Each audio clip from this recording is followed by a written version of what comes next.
yung bata, yung 14 years old, pag hindi pa rin siya magbago, no, ma-rehabilitate, hanggang kailan siya tatanda, doon siya. Kasi nga, kailangan niyang maintindihan ano yung consequence ng ginawa niya.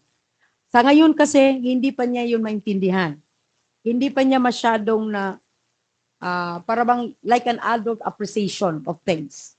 So kaya kung hanggat hindi siya ang tawag natin, ma-reform or ma-rehabilitated, then manatili siya doon sa facility. May nangyari na po bang ganyan na instance sa facility ng DSWD dito sa Region 8 na nag-reach na siya sa legal age, pero hindi siya na-rehabilitate, patuloy pa rin siya nasa loob ng facility ng DSWD? Dito sa atin, iba kasi yung ating ang sa atin kasi these are ano natin yung mga ang tawag doon yung mga clients category natin, no? So yung mga batang, yung mga nasa sa ano natin mga suspended sentence. Ito yung mga batang na ano na pag hindi pa rin sila nag-reform, no? Or hindi pa rin sila nag-reform, meron na tayong ni-recommend, no? Na sila na nga ay ilagay na sa regular jail. So yun yung ginagawa natin. And we have cases na. Yung sinasabi ni Ma'am is suspended sentence. Mm-hmm.